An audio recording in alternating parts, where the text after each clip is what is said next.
구약 성경 61쪽에 있는 창세기 40장 1절로 8절까지 말씀 다 찾으셨으면 서로 교독합니다.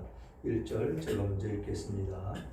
그 후에 애굽 왕의 술 맡은 자와 떡 굽는 자가 그들의 주인 애굽 왕에게 범죄한지라.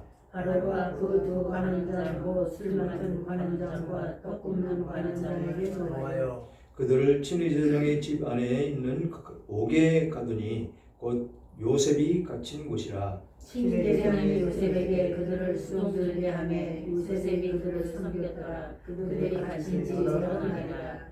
옥에 갇힌 애굽 왕의 술 맡은 자와 떡 굽는 자 두 사람이 하룻밤에 꿈을 꾸니 각기 그 내용이 다르더라.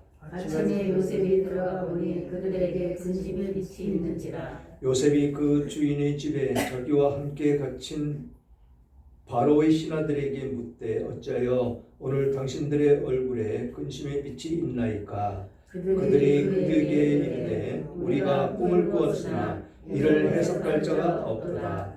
요셉이 그들에게 이르되 해석은 하나님께 있지 아니하이니까 청하건대 내게 이르소서. 아멘. 아멘. 감옥 안에서도 역사하시는 하나님이라는 제목으로 은혜를 나눌까 합니다. 우리는 하나님께서 그 뜻과 계획에 맞게 신실하게 역사하고 계심을 신뢰해야 됩니다. 요셉은 지금 더 이상 나빠질 수 없는 극한의 상황에 처해 있습니다. 감옥의 간수장이 요셉을 신임하고 죄수들과 감옥의 모든 일을 맡았지만 사회적으로 인정받고 성공한 자리가 절대로 아님을 우리는 알아야 된다라는 것이죠. 그렇지만 요셉에게 하나님께서는 그 신실함을 드러내고 그곳에서도 사람들에게 인정을 받게 하신다라는 것이죠. 지금 어떤 모습이었습니까? 지금 종으로 팔려갔지만 그는 종으로 팔려간 그 집에서 주인에게 인정을 받아서 모든 소유를 그 요셉에게 맡기고 자기는 간섭하지 않는 그 모습으로 살았다는 것이죠. 이것은 하나님의 은혜 가운데 있지 않고 하나님의 말씀 가운데 따라가지 않으면 될 수가 없는 일입니다. 오전에도 말씀드렸듯이 언제나 하나님을 기억하고 하나님께 나아가는 그의 삶을, 그 중심을 하나님은 보셨다라는 것입니다. 그걸 보셨기에 하나님은 그 사람이 생각할 때 그곳은 살 수 없는 곳이라고 생각된다 할지라도 그곳에서 하나님은 역사하심으로 그곳에서 평안함 가운데 하나님의 영광을 돌리며 살아갈 수 있는 길을 만들어 주시더라라는 것입니다. 그리고 지금 감옥에 갇혔는데 여전히 요셉은 죄인으로 감옥에 있는 신세다라는 것이죠. 그가 매일 만나는 사람들 역시 옥중에 있는 죄수들이다라는 것입니다.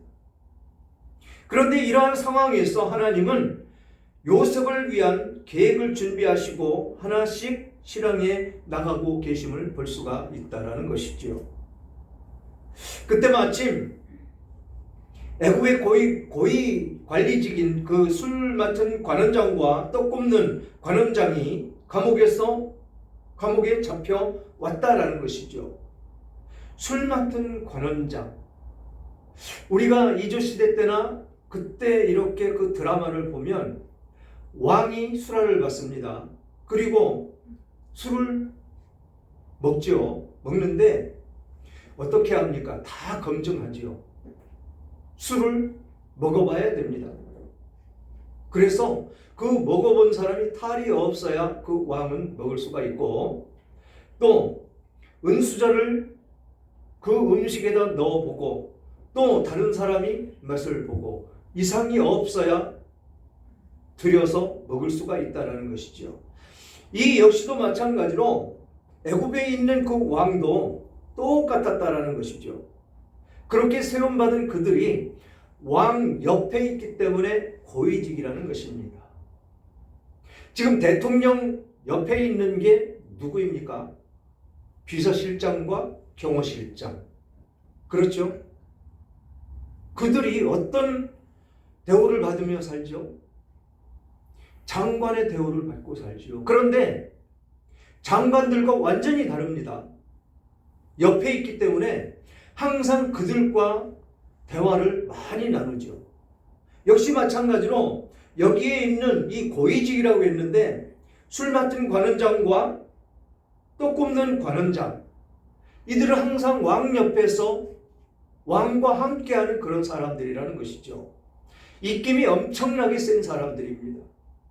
무엇 하나 부족함이 없는 그런 삶을 살아가는 그들이라는 것이죠. 그런데 그들이 감옥에 잡혀왔다라는 것입니다. 얼마나 중차대한 죄를 범죄했기에 이들이 범죄하는 것은 다른 거 아닐 것입니다. 왕의 생명을 위협하는 죄. 그것이 가장 클 것입니다. 왜? 왕의 생명을 보호해야 되는 그런 막중한 그런 직무를 맡고 있기 때문에 그렇다는 것이죠. 그래서 요셉에게는 그다지 큰 의미가 없는 소식일지도 모릅니다. 그들이 들어왔다고 그래서 왕 옆에 있었다고 그래서 요셉에게 도움이 될 것이 전혀 없다라는 것입니다. 애굽에 그렇게 관심이 있는 그런 요셉이 아닐 수도 있습니다. 아무리 높은 지위를 가진 자라고 해도 어차피 다 같은 죄수일 뿐이다라는 것이죠. 똑같은 죄수다라는 것입니다. 감옥에 갇힌 모든 죄수들은 똑같은 죄인일 뿐이다라는 것입니다. 그런데 이런 일이 평범한 일이 아닐 것이다라는 것이죠. 고위직의 사람들이 도대체 어떻게 했기에 왕 앞에 크게 잘못해서 요셉이 갇힌 그 감옥에까지 오게 된 것일까요? 여기서 우리는 깊이 있게 생각을 해봐야 된다는 것이죠. 또 이들을 통해서 하나님은 어떻게 역사하실지 우리는 그 모습을 살펴봐야 된다는 것입니다. 1절에 보니까 그 후에 애굽 왕이 술 맡은 자와 떡 굽는 자가 그들의 주인 애굽 왕에게 범죄한지라 라고 기록합니다. 왜 이 말씀을 했을까요? 지금 그 후에라고 말씀을 했습니다. 지금 요셉이 지금 집주인에게 범죄를 하지 않았는데 덤태기 쉬움으로 누명을 쓰고 지금 옥에 갇혔죠.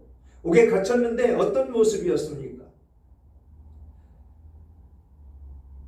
20절부터 보면 이에 요셉의 주인이 그를 잡아 옥에 가두니 그 옥은 왕의 죄수를 가두는 곳이었더라. 요셉이 옥에 갇혔으나 여호와께서 요셉과 함께 하시고 그에게 인자를 더하사 간수장에게 은혜를 받게 하시매 간수장이 옥중 죄수를 다 요셉의 손에 맡김으로 그 재반 사물을 요셉이 처리하고 간수장이 그의 손에 맡긴 것은 무엇이든지 살펴보지 아니하였으니 이는 여호와께서 요셉과 함께 하심이라.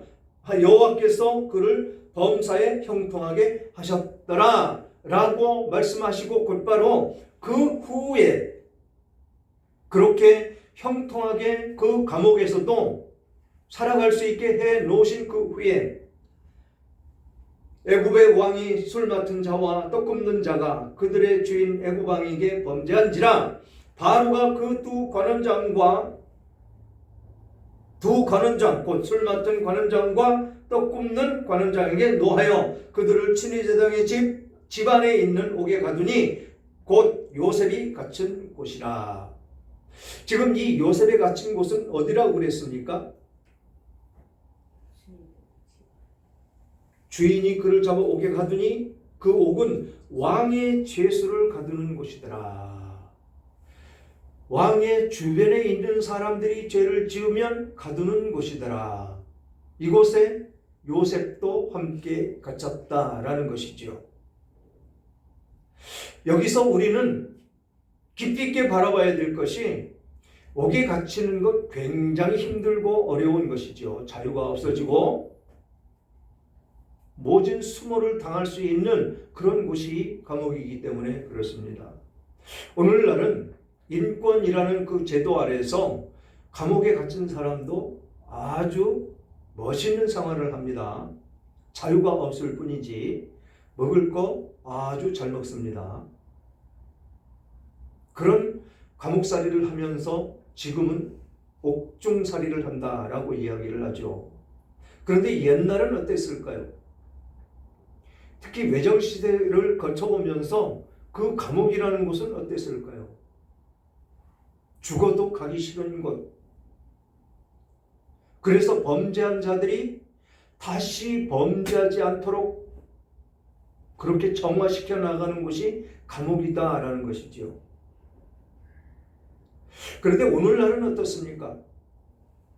오늘날은 범죄하고도 떳떳하게 살다가 다시 또 범죄하고 그곳에 들어가는 것, 자기 집 드나들듯이 하는 곳. 제가 한 1년간 성동구치소 사역을 했다고 그랬죠. 그때 저희 선교팀에서 담당하던 곳이 어느 곳이냐면 노숙자팀. 그들은 그냥 감옥 그냥 갑니다. 가볍게 길게 살면 3개월, 더 길면 6개월, 아니면 15일 살다 나오는 사람이 있고 한 달 살다 나오는 사람이 있고. 그런데 그들은 겨울 되면 내보내지 말아달라고 그렇게 하소연하는 그곳입니다. 좋다는 얘기죠. 세상보다. 그래서 그들 나오면 바로 가서 범죄합니다. 그래서 현행범이 돼서 다시 그 구치소로 들어오지요. 지금 이렇게 세상은 변했다는 것입니다. 거기서 참회하고 자기 죄를 다시는 짓지 않겠다고 해야 될 그 감옥이 지금은 어떻습니까? 먹고 살기 좋은 곳. 물론 거기 장기수 이런 사람들 보면 일해야 됩니다. 돈을 벌어야 됩니다. 그 일을 해서 육신이 사용이 돼야 오래 살기 때문에 운동도 시키고 일도 시키고 그렇게 감옥은 그래서 사람이 다시 정화가 돼서 세상에 나오면 죄를 범하지 않도록 하는 것이 바로 감옥이다라는 것이죠. 우리가 하나님께 범죄했을 때 우리가 어떻습니까? 그것을 돌이키지 않으면 고난 속에 빠지죠. 하나님이 징계하십니다. 그것과 똑같다라는 것이죠. 그 징계받은 그 삶은 고달프고 힘들고 어렵습니다. 그러면서 하나님을 깨닫고 하나님께 돌이키고 나아가게 하는 것이지요. 역시 마찬가지로 이 세상 감옥도 똑같이 그런 형식으로 형성이 돼야 되더라는 것입니다. 사형수들을 보면서 사형당하지 않으려고 죄를 범하지 않는 그런 모습 가운데 있어야 된다는 것입니다. 왜 사형수들과 이 범죄자들을 한 감옥에 넣어 놓을까요? 사형 선고를 받지 않은 사람들이 그 사형수들을 보면서 각성하고 깨달으라는 것입니다. 그 악한 사람들, 그 행위를 보면서 각성하고 깨닫고 자기 생명을 자기 주어진 목숨대로 살지 않고 사형장으로 끌려가는, 박효진 장로님 말씀하셨듯이 오줌 질질 싸면서 양쪽 팔을 끼고서 끌고 가는 그 모습 가운데 죄수들은 그걸 본다라는 것입니다. 그 통로를 지나갈 때 부르짖으며 욕하며 오줌 질질 싸며 질질질 끌려가는 그 모습을 본다라는 것이죠. 그러면서 이 장기수들이라든지 일반 범죄자들은 그 범죄를 범하지 않도록 본인이 되게 한다라는 것입니다. 지금 사형제도는 있지만 지금 사형이 집행됩니까? 안 되죠. 그러면서 거기서 모범수가 되면 사형이 감형이 돼서 무기수가 되고 무기수가 10년형을 감형받고 풀려나올 수 있는 가망성도 있습니다. 지금은 그런 시대가 되었다는 것이죠. 어떻게 회개하고 돌이키느냐에 따라서. 그런데 우리가 생각할 때 절대로 풀어줘서는 안 되는 사람들이 풀어줘서 나옵니다. 특히 성범죄자들. 그들은 성범죄를 일으키는 것이 그냥 단순하게 성범죄가 아니고 정신병자들입니다. 쾌락을 느끼려고. 요즘은 또 어떻습니까? 자기 분에 못 이겨서 멀쩡하게 지나가는 사람 칼로 난도질해서 죽입니다. 아주 삭막한 그런 시대에 우리는 살고 있지요. 그런데 요셉에게 임하신 이 하나님은 어떤 모습으로 하나님께 속해 있는 사람들을 보호해 주시고 지켜주시고 인도해 주시느냐라는 것입니다. 지금 친위대장 집안에 있는 옥에 갇혀있는 이 요셉이 갇힌 곳에 지금 아주 높은 지위에 있는 두 관원장이 붙잡혀 들어왔다라는 것이죠. 하나님의 역사하심 가운데 놓여지는 그런 아주 소중한 그런 말씀입니다. 쉽게 얘기해서 세상적으로 생각을 하면 이 두 관원장은 지금 요셉 때문에 희생당하는 것처럼 보입니다. 그렇지 않겠습니까? 지금 요셉에게 복을 주어서 요셉이 감옥에서 나와서 중요한 자리에 앉을 수 있는 자리를 마련하기 위해서 보내진 것 같이 보여집니다. 그렇습니다. 하나님은 이렇게 역사하신다는 것이죠. 범죄하고 회개하지 못하는 그런 사람들, 하나님께 돌아오지 못하는 사람들, 그들을 사용하신다라는 것입니다. 그들만 사용하시겠습니까? 때로는 믿음 좋은 그런 사람들도 하나님은 사용을 하신다는 것을 항상 우리는 명심해야 됩니다. 그래서 4절에 보니까 친위대장이 요셉에게 그들을 수종들게 하매 요셉이 그들을 섬겼더라. 그들이 갇힌 지 여러 날이라. 지금 간수장이 친위대장이 그 죄수들을 수종들게 했다라는 것입니다. 높은 고위직에 있는 사람들이므로 말미암아서 감옥생활도 좀 편하게 그렇게 살게 해주더라라는 것입니다. 지금 우리나라 수용자들 한번 이렇게 살펴보면 어떻습니까? 정치범들 그렇게 고생 안 하고 감옥생활하고 나옵니다. 또 이 기업을 경영하는 경영자들 역시도 똑같은 대우를 받으며 감옥생활하다가 나옵니다.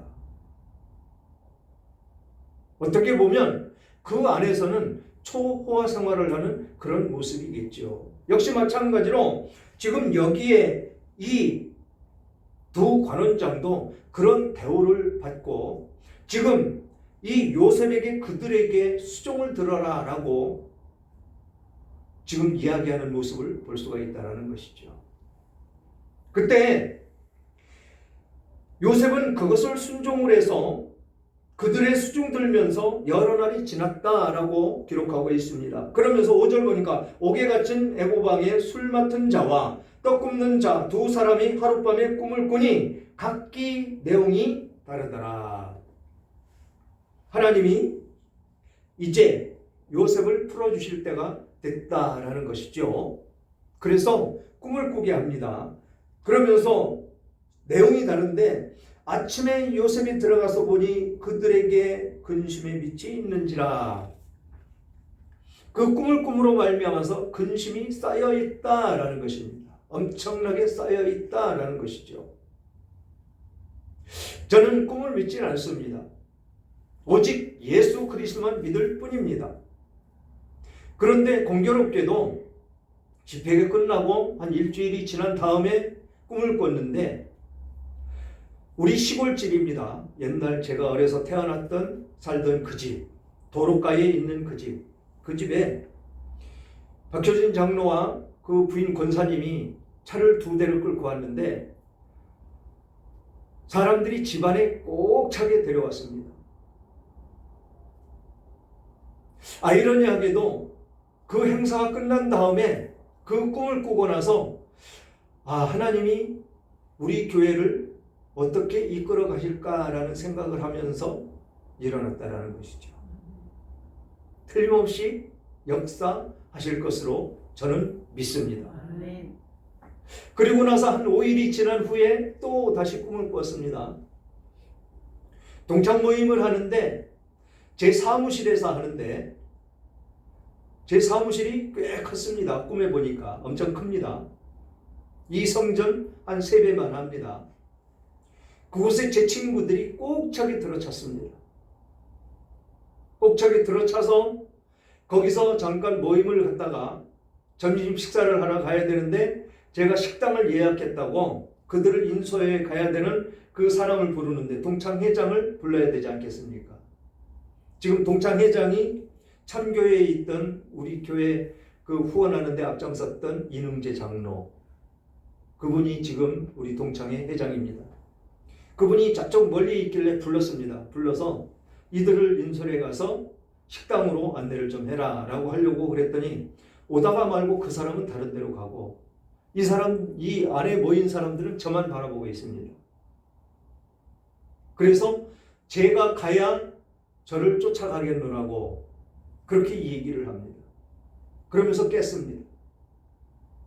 아이러니하게 이런 꿈이 2번 반복해서 왜 우리 집에 가득 찼고 내 사무실에 가득 찼느냐라는 것입니다. 사람들이. 하나님의 뜻이 있을 줄 믿습니다. 그래서 소망을 가지고 기쁜 마음으로 비록 꿈이지만 그렇게 되기를 간절히 소망하며 기도하고 있습니다. 그렇게 꿈을 꾼 그 사람들이 얼굴빛에 근심이 가득했더라라는 것입니다. 왜 그랬을까요? 그 꿈이 해석이 되지 않기 때문에. 이 꿈이 무슨 꿈일까? 이게 죽는 꿈일까? 사는 꿈일까? 아마 그것에 고민을 하다가 그렇게 근심을 하지 않았나 생각이 됩니다. 그때 요셉이 이야기합니다. 7절. 요셉이 그 주인의 집에 자기와 함께 갇힌 바로의 신하들에게 묻되 어찌하여 오늘 당신들의 얼굴에 근심의 빛이 있나이까? 보면 알지요. 우리는 어떤 사람을 만나든지 근심이 있는지 기쁨으로 사는지 우리는 얼굴 보면 압니다. 늘 말씀드리지만 우리 교회 안에 계신 우리들의 모습, 하나님의 자녀된 모습, 세상 사람들과 비추어 보면 완전히 다릅니다. 그렇게 예쁠 수가 없습니다. 그렇게 환하고 아름다울 수가 없습니다. 여러분들도 느끼실 것입니다. 세상 사람들과 예수 믿는 사람들을 놓고 비교를 해보면 완전히 천지 차이입니다. 왜 그렇게 차이가 난다고 생각을 하십니까?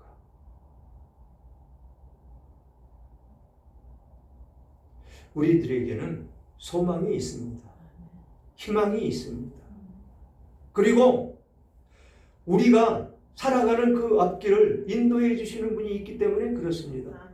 즉 근심 걱정이 없는 그런 삶을 살아가고 있고 하나님이 인도해 주시는 말씀이 있고 그 말씀을 따라가는 우리들의 모습 가운데 어둠의 그림자가 비춰지지를 않는다라는 것입니다. 그래서 밝고 환한 그 모습의 소유자들이 될 수가 있다라는 것이지요. 너무 다릅니다. 제가 병원 사역하면서 운명하는 사람들 많이 봤다고 그랬죠. 확연히 차이 납니다. 확연히. 근데 염할 때 보면 왜 사람들이 다 편안한 모습이 될까요? 염할 때 보면이 아니고 그렇게 만들어 놓고 염을 하는 사람들이 계속 문지르고 닦고 그래서 얼굴을 펴놓습니다. 그리고 자녀들을 볼 수 있게 불러들이죠. 그 이전의 모습을 보면 정말 놀랍니다.